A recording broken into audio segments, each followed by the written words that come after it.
बातमीपत्रामध्ये आता पाहणार आहोत सकाळच्या महत्त्वाच्या 100 बातम्या अतिशय वेगवान स्वरूपात। सुरुवात करूयात। चंद्रपुरात प्रतिभा धानोरकर गटाचा महापौर होण्याचे संकेत असल्याची माहिती सूत्रांनी दिली आहे। विजय वडेट्टीवार यांच्या गटाचा उपमहापौर होईल, तर जो सोबत येईल त्यांना स्थायी समिती अध्यक्षपद मिळणार असून गटनेता काँग्रेस महाराष्ट्र प्रदेश ठरवणार असल्याची माहिती सूत्रांनी दिलेली आहे। तर एकमेकांच्या मतदारसंघात लुडबुड करू नका असा सल्ला काँग्रेसच्या वरिष्ठांकडून देण्यात आला आहे।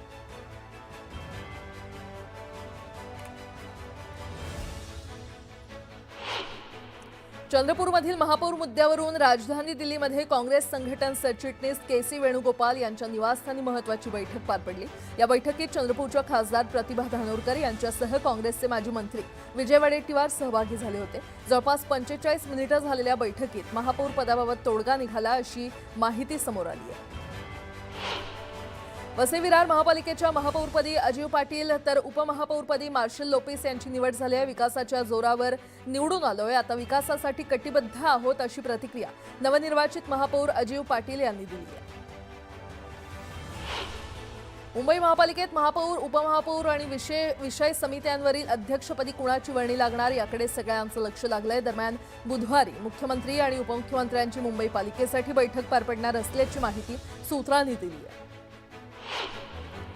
मीरा भाईंदर महानगरपालिकेत मराठी महापौर व्हावा या मागणीसाठी मराठी एकीकरण समितीने आंदोलन केलं। मनसेनं देखील या आंदोलनाला पाठिंबा दिला होता। मुंबई आणि आसपासची शहरं अमराठींच्या हाती जाऊ नयेत ही एकीकरण समितीची मागणी होती। मात्र भाजपच्या डिंपल मेहता 79 मतांनी जिंकल्या आणि त्यामुळे पुन्हा एकदा राजकारण पेटले। धाराशिवमध्ये महसूल मंत्री चंद्रशेखर बावनकुळे यांच्या सभेनंतर सत्तेत मित्रपक्ष असलेली शिवसेना आणि भाजप यांच्यामध्ये आरोप प्रत्यारोपांचा सामना रंगला। शिवसेनेचे उमेदवार खंडणी आणि हफ्तेखोर असल्याचा आरोप भाजपच्या उमेदवाराकडून करण्यात आला, तर पराभवाच्या भीतीने पायाखालची वाळू सरकल्यानंच बावचळून आरोप करत असल्याचं उत्तर शिवसेनेनं दिलंय।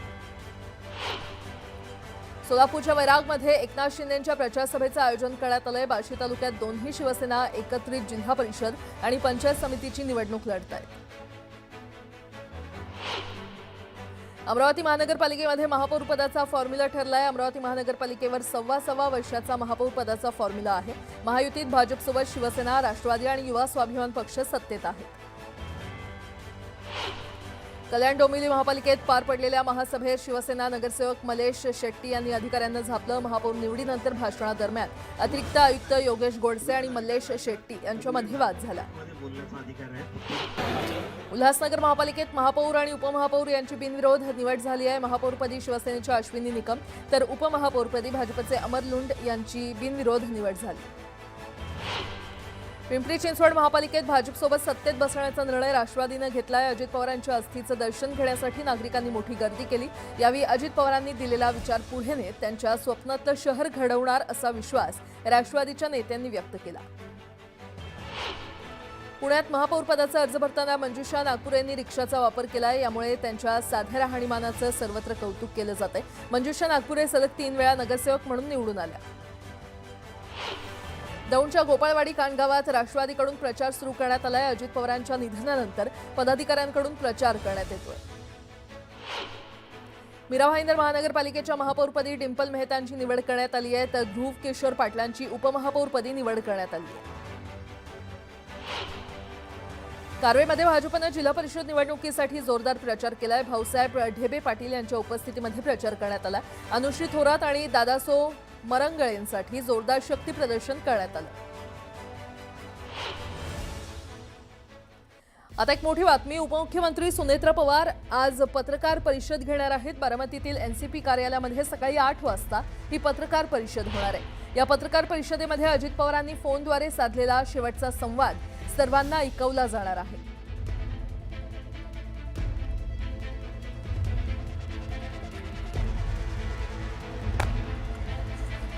आणि आता पुढची बातमी पाहणार आहोत। राष्ट्रवादीच्या अध्यक्षपदी कोण असणार याबाबत अजूनही ठोस निर्णय झालेला नाहीये। मात्र राजकीय वर्तुळात पक्षाचे अध्यक्षपद प्रफुल्ल पटेल यांच्याकडे दिलं जाणार असल्याच्या चर्चा रंगल्या होत्या। केंद्रीय मंत्री पियुष गोयल यांनी तसं विधान केल्यानं वाद निर्माण झाला होता। त्यावर प्रफुल्ल पटेलांना राष्ट्रीय अध्यक्षपदाबाबत पत्रकार परिषदेत त्यांनी माहिती दिली। तर दुसरीकडे पक्षातील 30 पेक्षा जास्त आमदारांनी सुनेत्रा पवार यांना अध्यक्ष करण्यासाठी सह्यांचं पत्र दिलंय। खासदार प्रफुल्ल पटेल यांनी देखील सुनेत्रा पवारांकडे राष्ट्रवादीचं नेतृत्व सोपवण्याचा नेत्यांचा आग्रह असल्याचं स्पष्ट केलंय।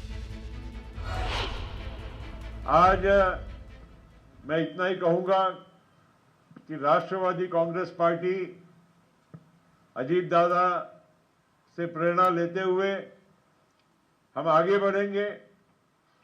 सुनेत्रा जाई पवार इनको हमको नेता आगे जाके बनाना है और उनके और हमारे सब लोगों के मिलकर प्रयासों से हमको हमारी पार्टी को और आगे की बुलंदियों तक पहुंचाना है। बारामतीत अजित पवारांचं विमान अपघातात निधन झालं। निधनाच्या काही दिवसात संशयाचा धूर आणखी गडद झालेला आहे। राष्ट्रवादीचेच आमदार अमोल मिटकरी यांनी घातपाताचा संशय व्यक्त केला होता। विमानात 6 जण होते, मग 5 मृतदेह कसे असं म्हणत त्यांनी अपघातासंदर्भात काही प्रश्न उपस्थित केलेत। त्यांनी केलेल्या दाव्यांचा धागा पकडत संजय राऊतांनी देखील या संदर्भात संशय व्यक्त केलाय। राज्यसभेत त्यांनी हा विषय मांडलाच, पण आता या प्रकरणाला हळूहळू राजकीय रंग मिळू लागल्याचं बोललं जातंय। कारण हा अपघात ऑपरेशन लोटसचा भाग आहे का असा प्रश्न राऊतांनी केला। यावरून सत्ताधाऱ्यांनी राऊतांवर टीकेची झोड उठवली आहे। मात्र या संदर्भात रोज नवनवे दावे केले जात असल्यामुळे अपघातावरून आरोपांच्या ठिणग्या उडत आहेत।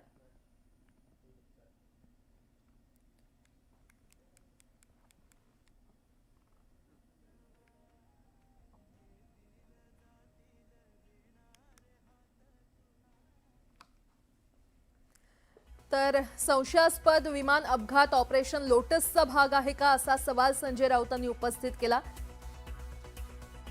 त्यानंतर विमान अपघाताचं रहस्य काय, राऊतांनी पुरावे सादर करावेत असं भाजपनं म्हटलेलं आहे।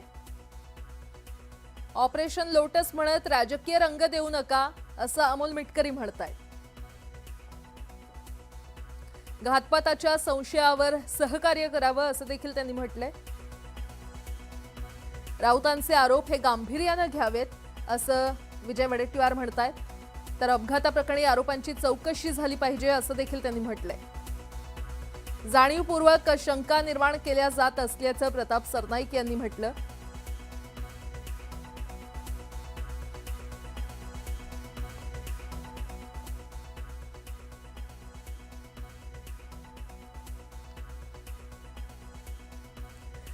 आणि आता सर्वात आधी आपण पाहूयात संजय राऊतांनी काय सवाल उपस्थित केलाय। काय अडचण येत आहे त्यांच्या? नाही, अडचण ही आहे की मोदी आणि शहांची आणि फडणवीसांची। अजित पवार हे भारतीय जनता पक्षाला सोडून परत शरद पवारांकडे आले असते तर तो भारतीय जनता पक्षाच्या ऑपरेशन लोटसचा सगळ्यात मोठा पराभव ठरला असता। त्याच्यामुळे अजित पवारांचा संशयास्पद विमान अपघात हा सुद्धा ऑपरेशन लोटसचाच भाग आहे का असं लोकांनी प्रश्न विचारलेला आहे। ऑपरेशन लोटसचा भाग आहे का तो? संजय राऊत यांनी ऑपरेशन लोटसचं नाव घेण्याच्या ऐवजी त्यांच्याकडे काही पुरावे असतील तर ते पुरावे सादर केले पाहिजे। म्हणून माझी संजय राऊतांना एकच विनंती आहे की तुम्ही राजकारण सोडून द्या। तुम्ही नेटफ्लिक्सला स्क्रिप्ट रायटर किंवा डायरेक्टर म्हणून काम करा। एक हॉरर सिरीज, एक थरारक सिरीज करण्यासाठी जे काही मटेरियल लागतं ते तुमच्या पत्रकार परिषदेमध्ये आहे। त्याबद्दल तुम्ही नेटफ्लिक्सची एक टायअप करून म्हणजे उबाटा गट तुम्ही खड्ड्यात घालवला, आता किमान नेटफ्लिक्सला जॉईन झालात, अशा वेब सिरीज काढायला लागला तर थोडं तुमचं दुकान चालेल। संजय राऊत साहेबांनी नेमकं ठरवावं की संवेदनशील विषयावर पत्रकार परिषद घेत असताना अजितदादांच्या घातपाताचा संशय जो आम्हाला येतोय त्यामध्ये सहकार्य करायचं की ऑपरेशन लोटस ते भ्रष्टाचाराची फाईल घेऊन बारामतीला जात होते असं करून त्याचं राजकारण करायचं। मला असं वाटतं राऊत साहेबांनी राजकीय त्याला रंग देऊ नये। संजय राऊतांच्या आरोपाच्या संदर्भात फार गांभीर्यानं घेतलं पाहिजे। एक खासदार पार्लमेंटमध्ये ऑन रेकॉर्ड हे जर वक्तव्य करतो आहे त्याचं गांभीर्य लक्षात घेतलं पाहिजे आणि त्या दृष्टीनं चौकशी झाली पाहिजे असं मला वाटतं। पुन्हा एकदा बातम्या पाहणार आहोत वेगवान स्वरूपात. मुंबई विमानतळावर 2 विमानांची धडक झाली. सुदैवानं मोठी दुर्घटना टळली. एअर इंडिया आणि इंडिगो कंपनीच्या विमानांच्या पंखांची एकमेकांना धडक झाली. दरम्यान दोन्ही विमानातील प्रवासी सुखरूप आहेत. केंद्रीय शिक्षक पात्रता परीक्षा देणाऱ्या शिक्षकांना दिलासा मिळालाय. CTET परीक्षार्थी शिक्षकांना निवडणूक कर्तव्यातून सूट देण्यात आली आहे. राज्य निवडणूक आयोगानं सर्व संबंधित जिल्हाधिकाऱ्यांना निर्देश दिले.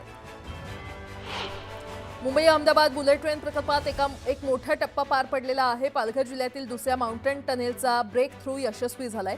पहिला ब्रेक थ्रू 2 जानेवारीला झाला होता, तर दुसऱ्या टनेलचं काम हे 1 महिन्यात पूर्ण झालंय. नाशिकमधील आगामी सिंहस्थ कुंभमेळ्याच्या पार्श्वभूमीवर साधू महंतांबाबत एक अत्यंत महत्त्वाचा निर्णय घेण्यात आलाय. आखाडा परिषदेच्या वतीनं आता साधू महंतांना अधिकृत ओळखपत्र देण्यात येणार आहे. या निर्णयामुळे बनावट आणि ढोंगी साधू महंतांवर आळा बसणार असून भाविकांची फसवणूक रोखण्यास मदत होणार आहे. वसई विरार महापालिकेचे माजी आयुक्त अनिल पवार यांना सर्वोच्च न्यायालयानं मोठा दिलासा दिलाय. ईडीनं दाखल केलेली याचिका फेटाळत ईडीची अटक बेकायदेशीर असल्याचं स्पष्ट मत व्यक्त करून मुंबई उच्च न्यायालयानं अनिल पवारांना जामीन मंजूर केलाय. अबू सालेम प्रकरणात कोर्ट आपल्या भूमिकेवर ठाम आहे. पॅरोल हवा असल्यास अबू सालेमचाच संपूर्ण खर्च करावा लागणार असल्याचं कोर्टानं सांगितलंय. मात्र आम्ही फक्त 1 लाख रुपये खर्च करू शकतो असं सालेमचे वकील म्हणाले. दरम्यान अबू सालेम पॅरोलबाबत 2 दिवसांनी पुन्हा सुनावणी होणार आहे. TWJ प्रकरणातील आरोपी संकेश घागला पोलिसांची VIP ट्रीटमेंट देण्यात आली आहे. चिपळूण कोर्टात हजर करताना संकेश घागला पोलिसांनी हॉटेलमध्ये खास जेवणाची व्यवस्था केल्याचं समोर आलंय. हॉटेलबाहेर गुंतवणूकदारांची गर्दी वाढल्यानंतर आरोपी संकेश घागला घेऊन पोलिसांनी पाय घेतला. शनी शिंगणापूर देवस्थान बनावट ॲप प्रकरणी सायबर पोलिसांनी न्यायालयामध्ये 2500 पानांचं दोषारोप पत्र दाखल केलं. एकूण 77 लाखांचा अपहार झाल्याचं उघड झालं असून 9 आरोपींविरोधात दोषारोप पत्र दाखल करण्यात आलं. मुंबईतील प्रसिद्ध विकासक सुशील रहेजाचा मुजोरपणा समोर आलाय. तुम घाटी लोक सुधरो के नाही असं म्हणत मराठी तरुणाला मारहाण करत जातीवाचक शिवीगाळ करण्यात आली. या प्रकरणी रहेजा विरोधात मारहाण आणि अॅट्रॉसिटीचा गुन्हा दाखल करण्यात आलाय. गृहमंत्री अमित शहा आणि पियुष गोयल यांना फटकारल्याची माहिती समोर आली आहे. प्रफुल्ल पटेल हे राष्ट्रवादीचे अध्यक्ष असल्याच्या विधानावरून खडसावल्याची माहिती सूत्रांनी दिली आहे. राज्यातील महायुती सरकारमध्ये सर्व काही आलबेल नसल्याचं पुन्हा एकदा समोर आलंय. भाजपचे ज्येष्ठ नेते आणि आमदार गणेश नाईक यांनी शिंदेंच्या शिवसेनेचे मंत्री शंभूराज देसाई यांचा एकेरी उल्लेख करत त्यांना थेट आव्हान दिलंय. हिम्मत असेल तर गणेश नाईकचा टांगापलटी करून दाखव अशा शब्दात नाईकांनी देसाईंना चॅलेंज केलं. जिल्हा परिषद निवडणुकीच्या पार्श्वभूमीवर गणेश नाईक यांची साताऱ्यातील पाटणमध्ये सभा पार पडली. या सभेत बोलताना गणेश नाईक यांनी शंभूराज देसाई यांचा उल्लेख पालकमंत्री न करता मालकमंत्री असा करत त्यांच्या कार्यपद्धतीवर तोफ डागली. आमच्या नवी मुंबईच्या प्रचाराच्या वेळेला इथला मालकमंत्री आला होता. कुठे काय मी पालकमंत्री बोलतो, मालकमंत्री काय बोलला होता? आमच्या नेत्याचं असं केलं, मी तुला परवानगी देतो, गणेश नाईकचा टांगा पलटी करून दाखव तुझ्यात हिंमत असेल तर. आता तो 5 वर्ष मालकमंत्री, 5 वर्ष दारू खात्याचा मंत्री होता. मी 10 वर्ष होतो. किती म्हणजे सिनियर मी आहे ना. पण आम्ही कोणाची चपटी बाटली पण घेतली नाही. इथे बिअर बार वाले असतील, तुमचे वाईन शॉप, कुठल्या हरिचालाला सांगा गणेश नाईक तुमचा पाणी तरी मागितलंय का? नाही, यांच्याविषयी काय लोक बोलतात ते पण जरा ऐकून घ्या जरा.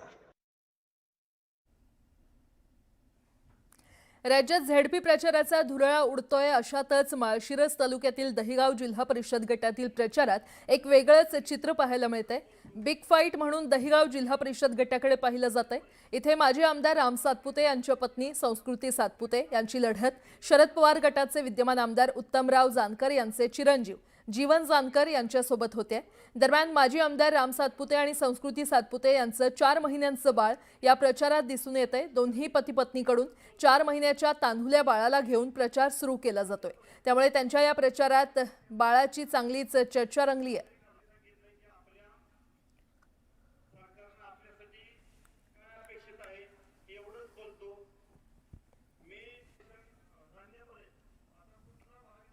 पुन्हा एकदा बातम्या पाहणार आहोत वेगवान स्वरूपात. येत्या 11 फेब्रुवारीला होणाऱ्या मुंबई महापौर आणि उपमहापौर पदाच्या निवडणुकीसाठी येत्या शनिवारी उमेदवारी अर्ज दाखल केले जाणार आहेत. उमेदवारी अर्ज सादर झाल्यानंतर प्रत्यक्ष मतदानाच्या दिवशी 15 मिनिटं आधी अर्ज मागे घेण्याची संधी उमेदवाराला दिली जाणार आहे. मुंबईतील कोस्टल रोडमुळे मरीन ड्राईव्ह ते वांद्रेपर्यंतचा प्रवास वेगवान झाल्यानंतर इथे हवाई वाहतुकीची जोड देत मल्टी मॉडेल कनेक्टिव्हिटी देण्याचा प्रयत्न केला जातोय आणि त्यामुळे हेलिपॅड बांधण्यासाठी मागवलेल्या निविदेला रेमिन्स आणि जिंदाल या कंपन्यांनी प्रतिसाद दिलाय. अटी शर्तींची पूर्तता आणि छाननी अंती कंत्राटदाराची निवड केली जाईल. या हेलिपॅडची उभारणी, संचालन आणि देखभाल देखील या कंत्राटदारामार्फत केली जाईल. फेब्रुवारीच्या पहिल्याच आठवड्यात राज्यातील अनेक भागात किमान तापमानात वाढ होताना दिसते. यामुळे थंडीचा प्रभाव हळूहळू कमी होताना दिसतोय. त्यामुळे मुंबईसह राज्यातील अनेक भागात दुपारच्या वेळेस उकाडा जाणवतो. राज्यातील कमाल तापमानात पुढील 4 ते 5 दिवसात 2 ते 3 अंश सेल्सिअसनं वाढ होणार असून यामुळे उकाडा वाढण्याची शक्यता हवामान खात्याकडून वर्तवण्यात आली आहे.